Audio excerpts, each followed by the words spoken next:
ఈ గొడవలన్నీ లేకుండా ఎంచక్క నువ్విక్కడే ఉండిపోవచ్చు కదక్కా. ఎందుకు? ఏమో తెలీదక్కా, నిన్ను చూస్తుంటే ఏదో తెలియని ఆనందం.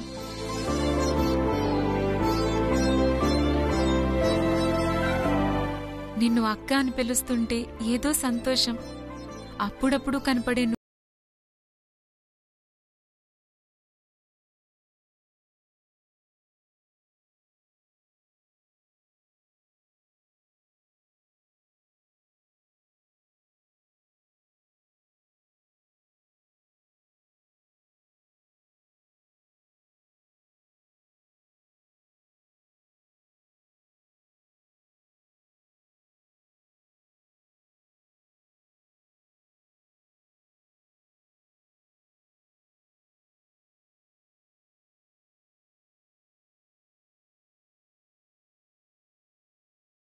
ఏదో తెలియని ఆనందం, ఏదో సంతోషం. వస్తానా, ఖచ్చితంగా వస్తానా. ఆ రోజు కోసం ఎదురు చూస్తూ ఉంటానక్కా. అమ్మా లత, ఏంటి బాబాయ్? మీ అమ్మా నాన్న ఎక్కడుంటారమ్మా? నాకు తెలియదు బాబాయ్.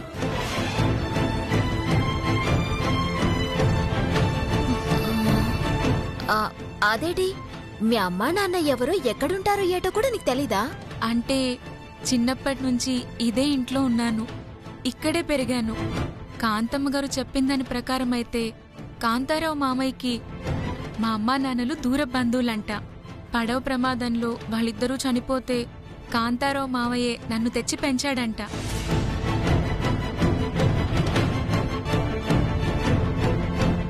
అవును చిట్టి, మా నాన్న ఎప్పుడూ చెప్తుంటారు, ఈ లత వాళ్ళమ్మ మా నాన్నకి వరుసకి చెల్లవుతుందంట. లత అమ్మా నాన్నల్ని పోగొట్టుకుని ఒంటరిగా ఉంటే మా నాన్న తీసుకొచ్చి పెంచాడంట. ఓ అలాగా. ఈ అమ్మాయి ఎవరు బిడ్డో తెలియాలంటే కాంతారావుని అడగాలి. కాంతారావు ఒక్కడికే ఈ నిజం తెలుస్తుంది.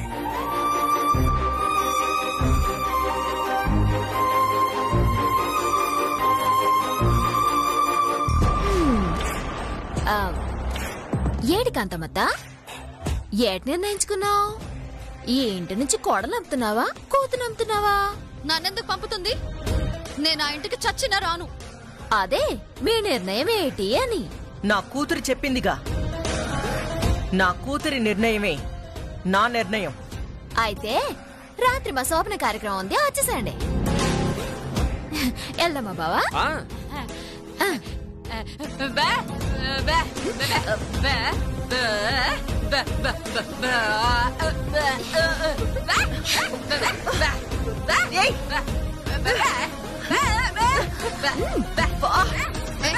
ఏంటి మీ అమ్మ నసా? ఏం లేదే, సాయంకాలం జరగబోయే స్వప్నం కార్యానికి మిమ్మల్ని వచ్చి పూల డెకరేషన్ చేయమంటుంది.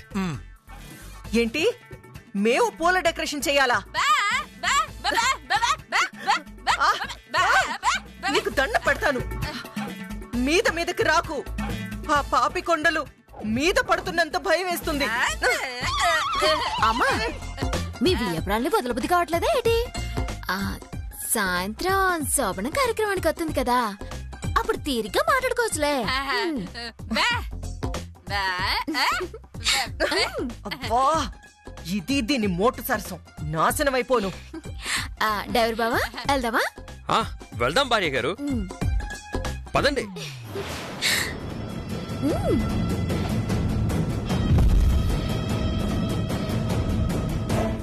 ఏ నీలు, శోభన ఆపడానికి ఏదో చేస్తానన్నావు కదా, తొందరగా చేసి చావు.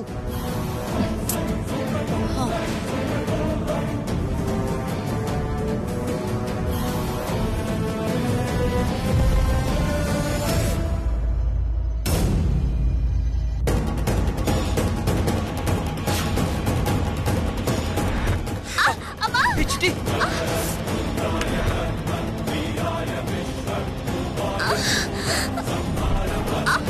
చిట్టి,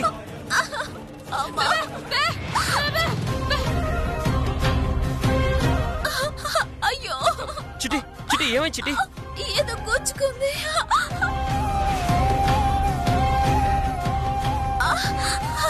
చిట్టి, అక్క అయ్యో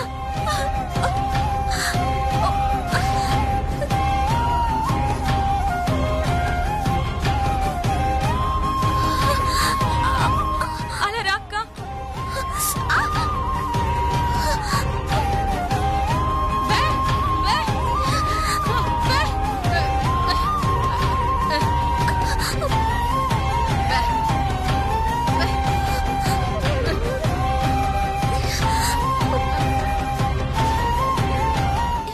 ఉండక్క, పసుపు తీసుకొస్తాను.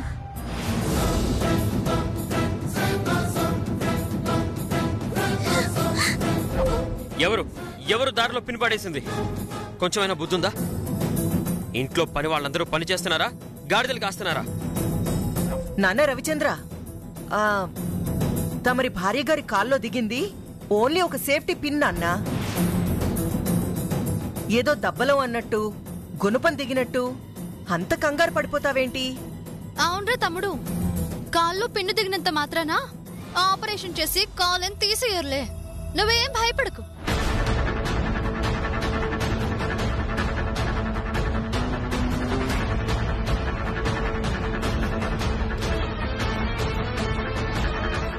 చిట్టమ్మా, పాపం నిన్ను చూస్తుంటే నాకు చాలా జాలేస్తుంది తెలుసా? ఎందుకు కాంతమ్మత్తా? ఈ రోజే నా శోభనం, ఈ రోజు నా శోభనం అని 10 ఊళ్ళకి వినపడేలా పాట పాడావు కదా.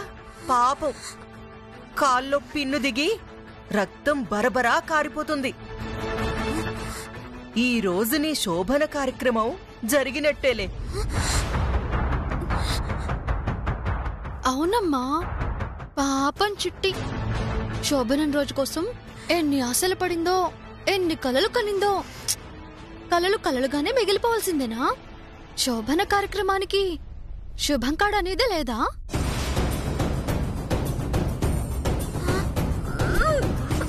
ఓసి మీ మొహాలు మండ. నేనేదో మా అన్నయ్యని ఇక్కడి నుంచి తీసుకెళ్ళడానికి శోభనమని ఫిట్టింగ్ ఎడితే నేనేదో శోభన గురించి ఆరట పడుతున్నట్టు ఇంత సేంగా మాట్లాడతారేటే?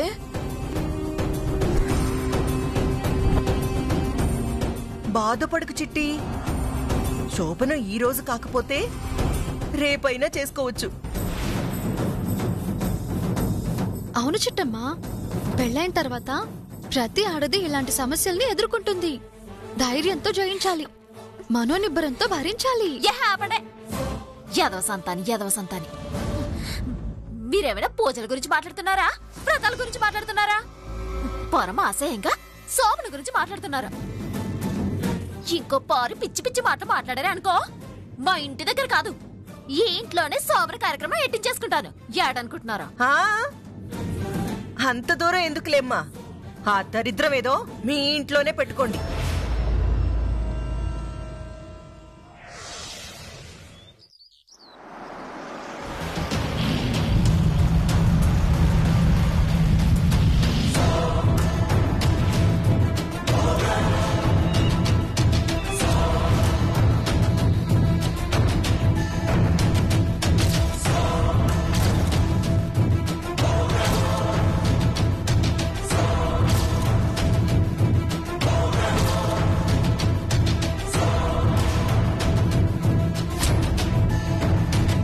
పాలు దించరా. ఒరే కోటిగా, ఈ లాయర్గాడేంట్రా మరి ఇంత తేలిగ్గా ఉన్నాడు?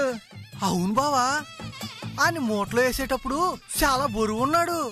మూట కట్టాకేమో దూదిలా తేలికైపోయాడు బావా. నాకేటి అర్థం కావట్లేదు బావా. కొంపదీసి మూట లోపల వెయిట్ లాసింగ్ ప్రోగ్రామ్ ఏమైనా చేశాడంట ఈడు. నువ్వు భలేటోడి బావా. ఓ పాలు మూట ఇప్పదీసి ఆ లాయర్ గాని బయటికి తీసి చెరులో తోసేద్దామేటే. ఒరే, ఆ లాయర్ గాడికి పుష్కర స్థానం ఏమైనా చేస్తున్నావేంట్రా? మూట తీసి మళ్ళీ కట్టుకొని లోపలెట్టేయడానికి మూటతో సహా ఇసిరేసే మునిగి సత్తాడదవా. నువ్వు చెప్పింది నిజమే బావా. సరే పట్టు.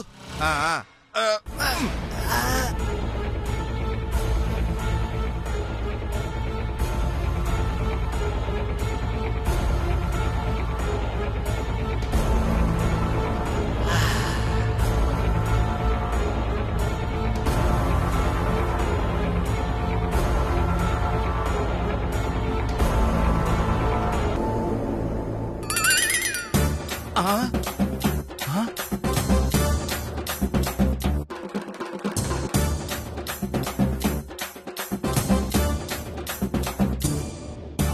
మూట తేలుతుందేంటి బావా?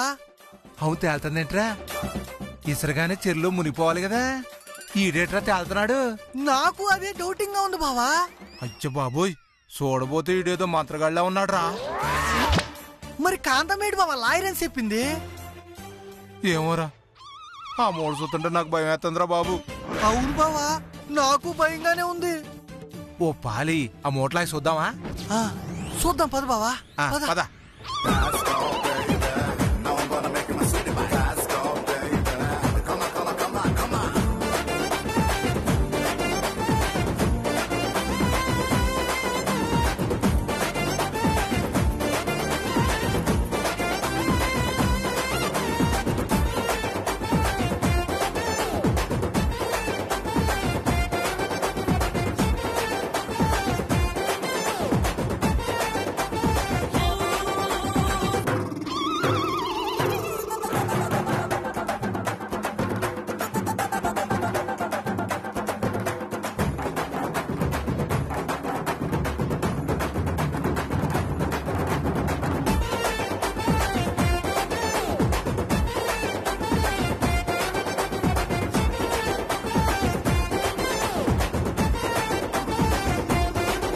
ఒరే బామర్దే,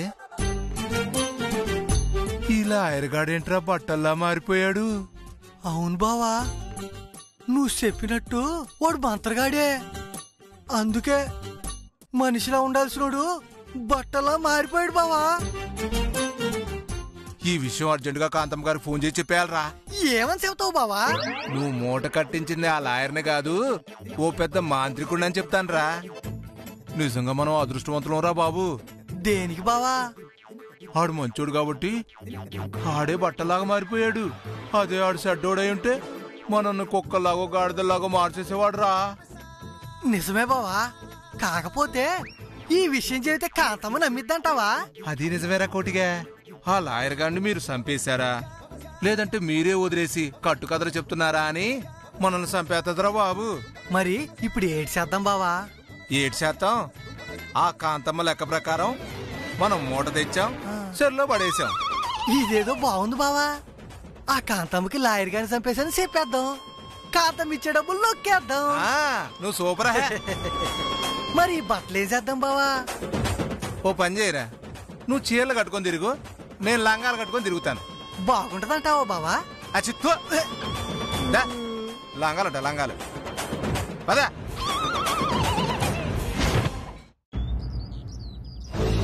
రండి, పదండి, రండి.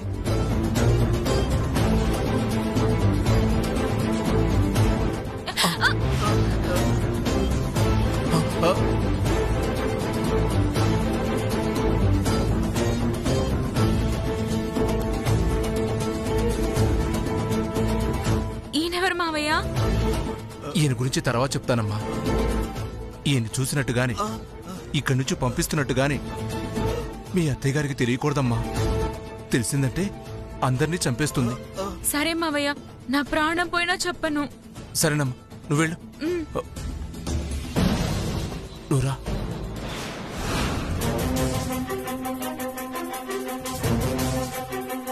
పసుపు తీసుకురావడానికి ఇంతసేపా?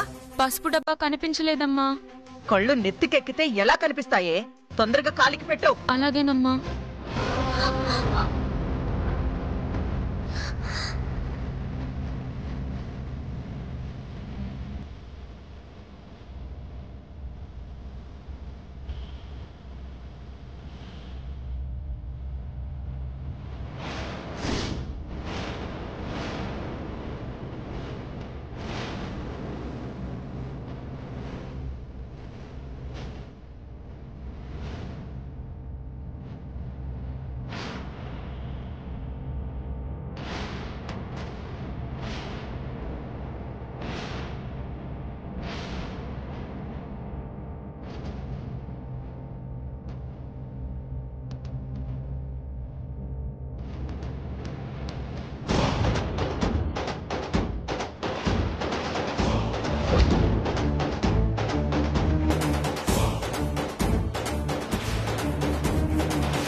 జమీందార్ గారి బిడ్డ, జమీందార్ గారి బిడ్డ.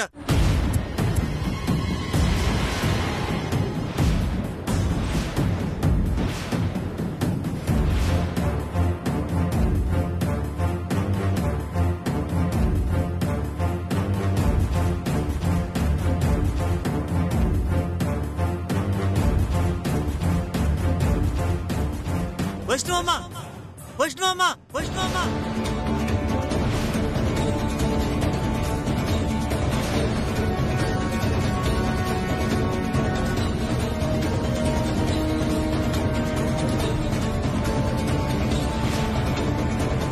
అమ్మా వైష్ణవమ్మ, ఎన్నాళ్ళ కనిపించావమ్మా? నేను చూస్తుంటే అచ్చమ్మ జమీందార్ గారి భార్య గాయత్రంలాగా ఉన్నావమ్మా.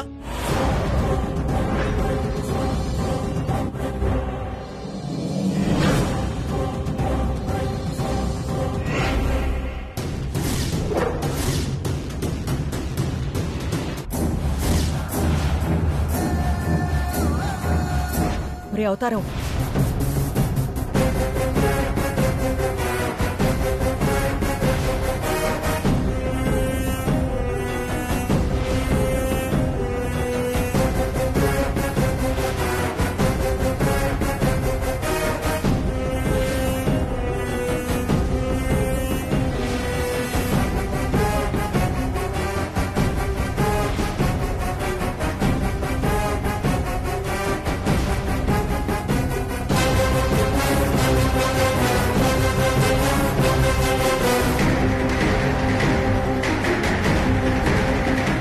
అమ్మా ఎవరమ్మా ఆయన? అసలు ఆయన మన ఇంటికి ఎందుకు వచ్చాడు? మన లతను చూసి వైష్ణవమ్మ అని ఎందుకన్నాడు?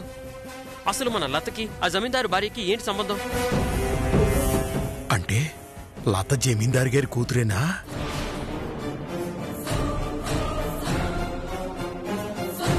అమ్మయ్యా, లాయర్ లతను చూసి వైష్ణవమ్మ అని పిలిచాడా? ఇంకా నయం, సిట్టమ్మని చూసి వైష్ణవమ్మ అని అన్నాడేమని భయపడిపోనాను. ఆయన పొరపాటున లతను చూసి అన్నాడనమాట. పోనీలే, మా సిట్టా జమీందారు గారి పెద్ద కూతురు అన్న విషయం బయటపడలేదు. కాదు నాన్న, వాడు మన దగ్గర 25 లక్షలు అప్పు చేసి తప్పించుకొని తిరుగుతున్నాడు. వసూలు చేద్దామని తీసుకొచ్చాను. నేనిక్కడుండేసరికి తప్పించుకొని పారిపోతున్నాడు. డ్రైవర్ బావ అడుగుతుంది అతన్ని దగ్గర అప్పు ఎందుకు చేశాడు అని కాదో, లతను చూసి వైష్ణవి అని ఎందుకన్నాడో. ఆ విషయం నాకెలా తెలుసు? వెళ్ళి ఆయన్నే అడగండి. లతకి ఆ జమీందార్ గారికి ఏదో సంబంధం ఉంది. అందుకే లతను చూడగానే వైష్ణవమ్మ అని గట్టిగా అరిశాడు.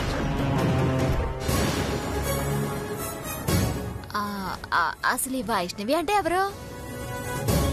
జమీందారు గారు పెద్ద కూతురు అమ్మా.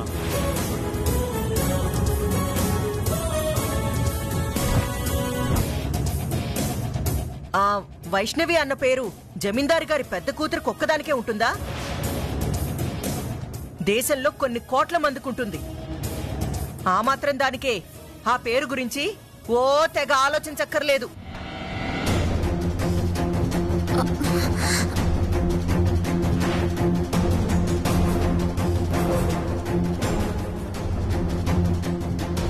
ఒరే అవతారం, నువ్వు అటు వెళ్ళి వెతకరా, నేను ఇటువైపు వెతుకుతాను. వెళ్ళు.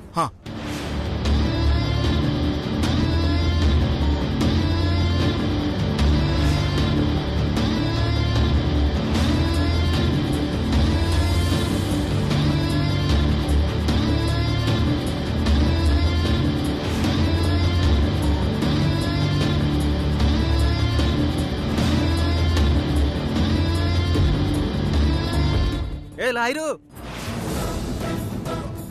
మీరు రండి లాయర్ గారు, రండి.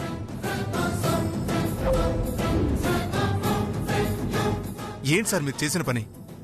నా భార్యకు తెలియకుండా మిమ్మల్ని పారిపోమని చెప్తే నా భార్య గారికి కనపడి మరీ వెళ్తారా? పైగా ఎవరినో చూసి వైష్ణవమ్మ జమీందారు గారి భార్యలాగే ఉందని చెప్పి ఏదేదో మాట్లాడతారేంటి? నేను మాట్లాడేది అబద్ధం కాదు కాంతారావు, పచ్చి నిజం. నేను జమీందారు గారి కూతురుని చూశాను. ఆ అమ్మాయి ఖచ్చితంగా జమీందారు గారి కూతురే. అంటే మా లత జమీందారు గారి కూతురని లాయర్కి తెలిసిపోయిందా? చూడండి సార్, ఎవరినో చూసి మీరు ఏదో అనుకుంటున్నారు. మళ్ళీ మీరు మా కాంతమ్మ కనపడ్డారంటే మిమ్మల్ని ప్రాణాలతో ఉండనివ్వదు. ఎట్టి పరిస్థితుల్లో ఇక్కడ పరిసరాల్లో కనిపించకండి. వెళ్ళిపోండి, వెళ్ళిపోండి. వెళ్తాను. జమీందార్ గారి కూతురు కోసం 18 ఏళ్లుగా ఎదురు చూస్తున్న వీరనారాయణ గారికి ఆయన కూతుళ్ళు ఎక్కడున్నారో చెప్పి తీరుతాను.